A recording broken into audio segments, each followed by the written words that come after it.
que la enseñanza de esta noche la voy a titular de esta forma: ¿dónde está tu corazón? ¿Por qué? Porque la palabra dice que donde está nuestra atención primeramente, ahí es donde está nuestro corazón. Y esto lo podemos relacionar con cualquier cosa, no específicamente con una rama, con cualquier cosa. Si lo más importante y la atención número uno para nosotros es nuestro trabajo, ahí es donde ponemos nuestro corazón. Si son nuestros hijos, ahí ponemos nuestro corazón. Si es el dinero, ahí lo ponemos. Y así por el estilo. Entonces, Dios no quiere que nada esté por encima de Él. Por eso es la importancia que Dios dice que nosotros debemos de buscarle todos los días, que nosotros debemos de instruirnos a través de su conocimiento todos los días, que nosotros debemos de deleitarnos en su palabra todos los días, porque donde esté nuestra atención, ahí va a estar nuestro corazón. Entonces, eso es lo que Dios quiere que nosotros aprendamos. Y el versículo de base específicamente es Mateo 6, versículo 21, que la palabra dice: porque donde esté tu tesoro, allí también estará tu corazón. Por eso fue que dije que lo íbamos a poner en cualquier área de nuestra vida. No necesariamente tiene, porque un tesoro puede ser cualquier cosa que nosotros le demos mucho valor. ¿Ok? Y a lo que más nosotros le prestamos atención y a lo que más nosotros le vamos a dar valor, ahí es donde verdaderamente nosotros estamos poniendo nuestro corazón. Así que la Biblia nos advierte de que debemos de tener mucho cuidado en donde nosotros ponemos nuestras atenciones, que no sea en Cristo Jesús, el único que por el cual Dios dice que está bien y Él no se molesta. Es cuando nosotros ponemos nuestra atención en Cristo, que es su Hijo, porque Él mismo lo permite. Pero en ninguna otra cosa nosotros debemos de poner más atención que en Dios. Es de suma importancia. Ahora, una de las frases más comunes que nosotros podemos escuchar en estos últimos tiempos que nosotros estamos viviendo es precisamente: no tengo tiempo.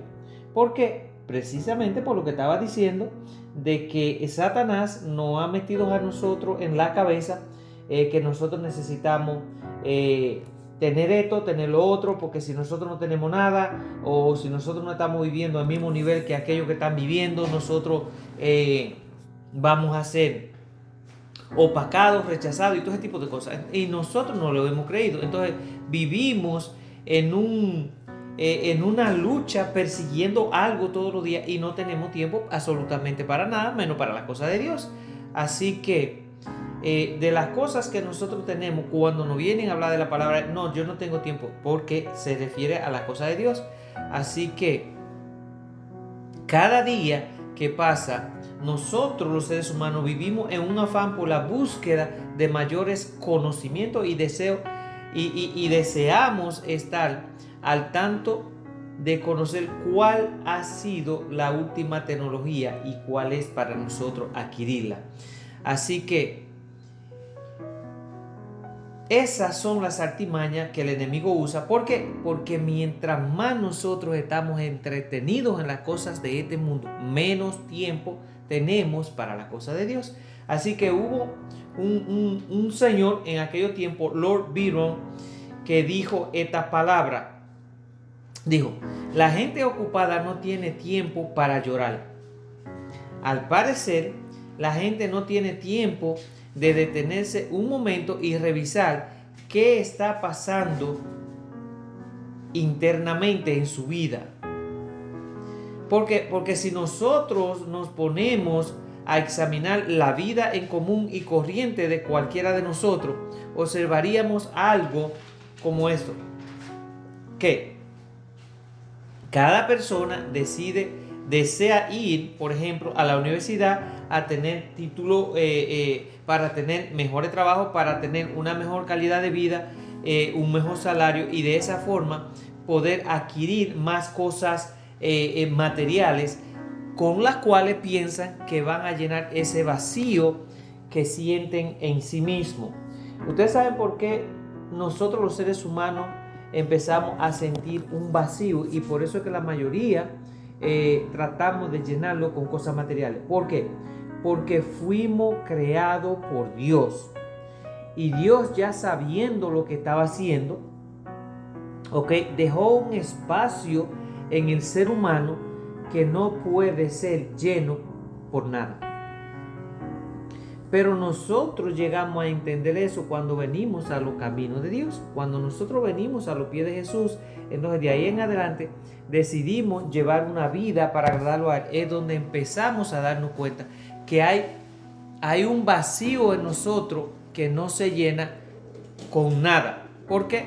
Porque muchísima gente rica, muchísimos millonarios, muchísimos famosos, han llegado a un punto de quitarse la vida porque el vacío que sienten no lo han podido llenar absolutamente con nada material de este mundo. Porque específicamente ese espacio solo lo llena Dios. Entonces, si nosotros nos detuviéramos a pensar y analizar nuestra forma de vivir y nuestra vida y el propósito de nuestra vida, nosotros cambiáramos. Nosotros pudiéramos vivir mejor. Pero ¿qué sucede? Satanás no quiere que nosotros hagamos eso, porque si al hacer eso nos vamos a dar cuenta que estamos fallando y vamos a corregir, y a lo mejor vamos a acercarnos a los diseños de Dios. Así que algunos quizás llegamos a ser dueños de nuestras propias empresas, formar familias estables y cubrir todas las necesidades. Pero quiero que sepan algo. Si Jesucristo no es el centro de nuestra vida y el dueño de nuestro corazón, de nada nos vale todos los esfuerzos que nosotros hagamos. Simple y llanamente estaríamos perdiendo el tiempo.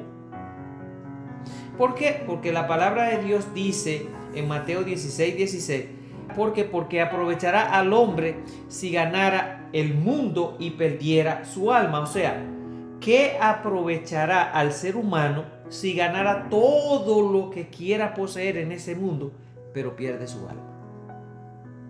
No ganará absolutamente nada. ¿Saben por qué? Porque la Biblia nos deja bien claro que todo lo que existe en este mundo es terrenal, que solo nos va a servir mientras nosotros estemos aquí. Pero una vez nosotros dejemos este mundo, nada de lo que existe aquí nos va a ayudar absolutamente para nada. Por eso Jesús vuelve y le dice a sus discípulos: concéntrense más en las cosas de arriba, que son las que le van a servir cuando ustedes ya no estén en este mundo presente. Las cosas de este mundo, por eso se llaman terrenales, aquí se quedan. Así que uno de los hombres más ricos del mundo y dueño de una red de hoteles llegó a decir antes de morir: soy el hombre más miserable de este mundo. Porque en ese momento se dio cuenta que no importaba la cantidad de cosas materiales que tuviera, el dinero que tuviera, no iba a poder ser salvo. Y por eso él clama: soy el hombre más miserable de este mundo. A lo mejor en ese punto, antes de morir, se dio cuenta que toda su vida lejos de Dios fue un puro desastre. Así que nosotros tenemos que aprender de esa gente que ya vivieron y que nos dejan mensaje para que nosotros podamos abrir nuestros ojos. El famoso escritor Gabriel García Márquez confesó sentirse tan solo como los pensamientos de sus novelas. Primeramente, por supuesto, yo no estoy en contra de que cada uno nos preocupemos en todas las áreas de nuestra vida y que deseemos cosas mejores que las que nosotros tenemos. Pero no debemos perder el rumbo por el cual nosotros debemos de andar.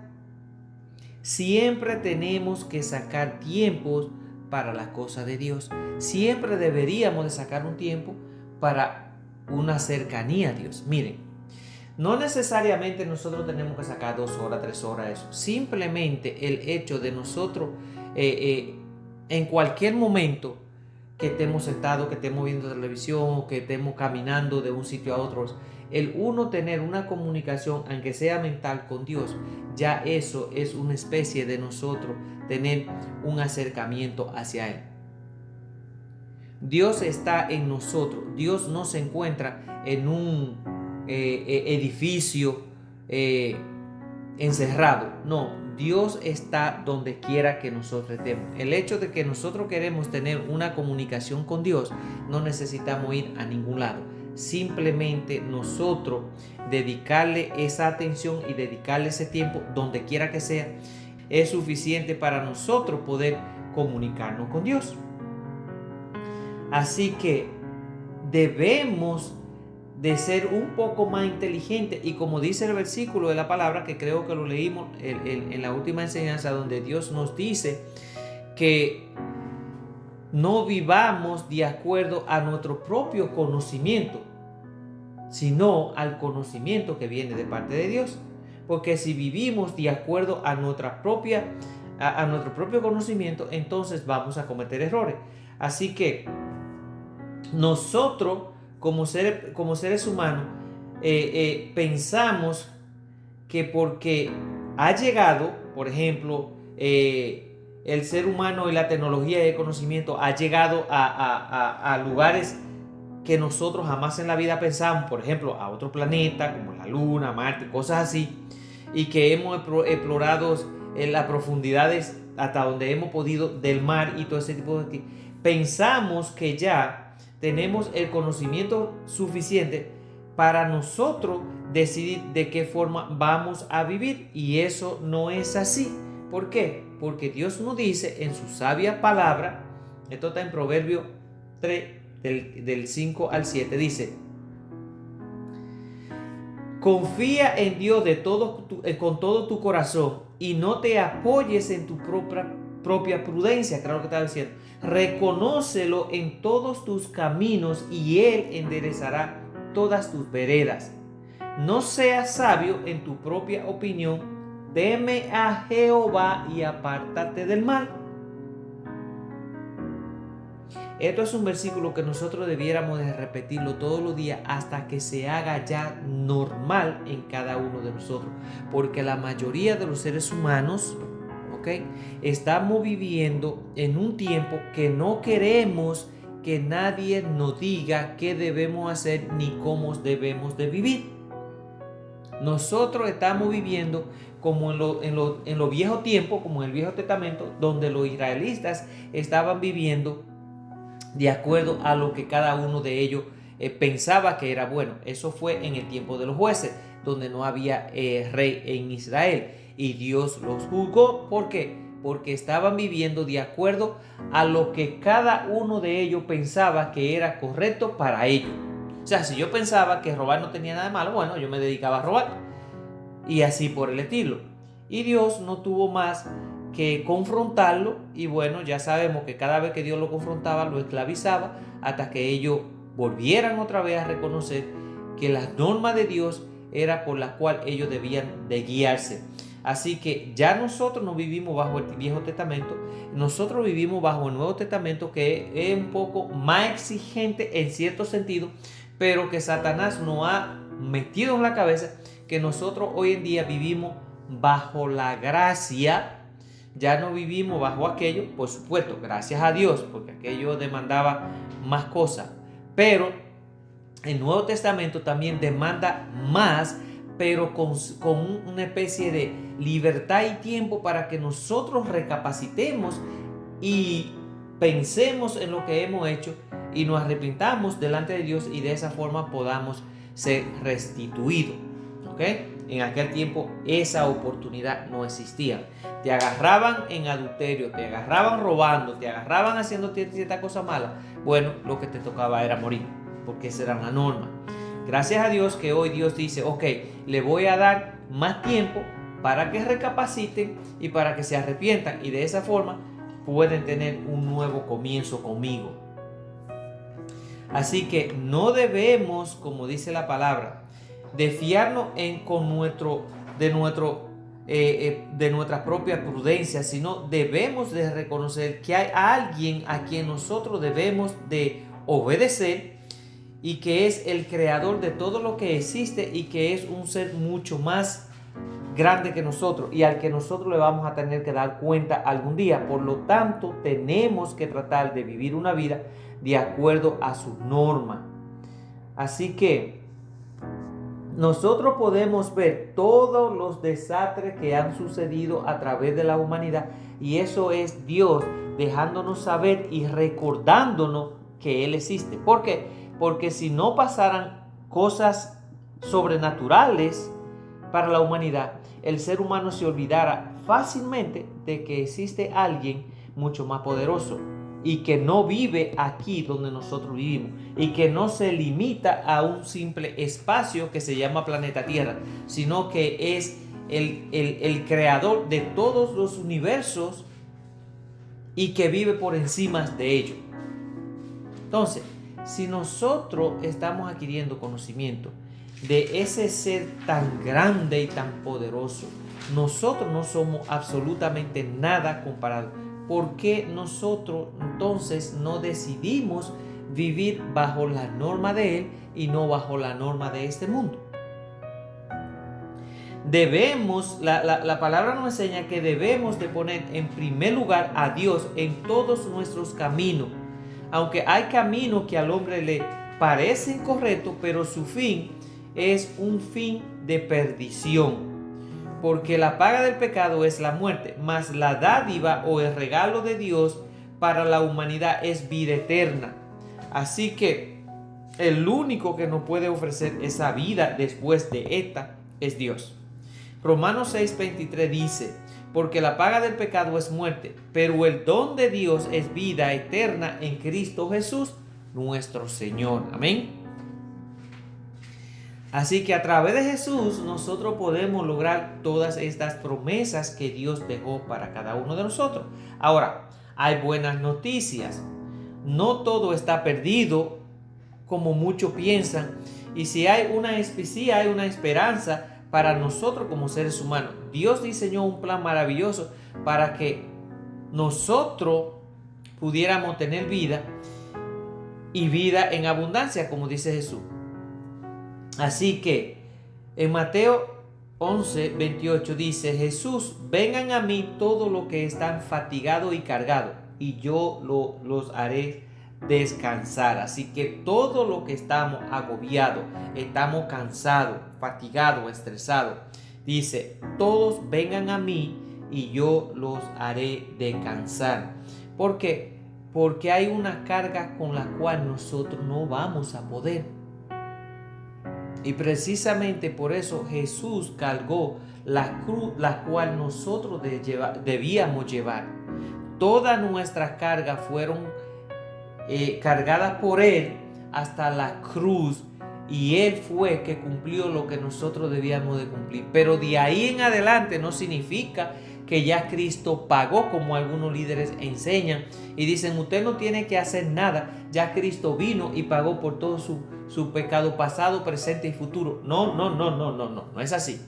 Él pagó por algo que Dios demandaba que nosotros debíamos de pagar, y como seres humanos imperfectos nosotros no íbamos a poder llegar a esa perfección que Dios exigía. Entonces Jesús dijo: yo voy y pago por ello, pero de aquí en adelante ellos tienen que regirse bajo las normas. Y eso es lo que sucede. Nosotros somos libertados en cierto sentido cuando nosotros venimos a los caminos de Dios y empezamos a andar dentro de su norma. Nosotros somos liberados del castigo que merecíamos cuando estábamos viviendo bajo el pecado. Ahora, esa libertad no nos libera a nosotros o nos abre la puerta para nosotros vivir como a nosotros se nos plazca. No, hay restricciones. Nosotros somos libres de la esclavitud del pecado, pero ahora somos esclavos en Cristo, que es una mejor esclavitud que nos va a dar vida eterna. Mientras que la otra esclavitud nos llevaba a una muerte de sufrimiento en el fuego eterno, como mismo enseñó Jesús. Así que de alguna forma nosotros vamos a ser esclavos. O somos esclavos del mal o somos esclavos del bien. La única diferencia es que cuando nosotros venimos a ser esclavos de Dios y de Jesús, nosotros vamos a vivir una vida en libertad, en cuanto a que ya no vamos a ser esclavos de las cosas malas. Vamos a tener mejores opciones y vamos a tener mejores promesas. Yo decidí elegir esa esclavitud, la cual no me lleva a una muerte y a un sufrimiento por toda una eternidad. Así que Dios desea que ponga todas tus cargas sobre Él, y Él promete darnos la paz. Dios te ama a pesar y nos ama a todos nosotros a pesar de lo que nosotros somos, y no por lo que nosotros podamos llegar a representar. Miren, la Biblia, mucha gente dice que Dios nos ama a nosotros incondicionalmente. No. Dios nos ama a nosotros tal y como nosotros somos. Pero amar incondicionalmente es otra cosa. Porque cuando nosotros decimos que amamos incondicionalmente, no importa lo que la persona haga, sea malo, sea bueno, no importa lo que sea, nosotros lo vamos a amar incondicionalmente.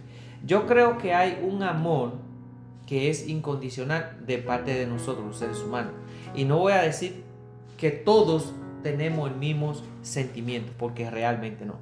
Pero yo creo que la mayoría de las personas que somos normales en cuanto a nuestros sentimientos, amamos a nuestros hijos incondicionalmente y a nuestros padres incondicionalmente. Eso es amor incondicional.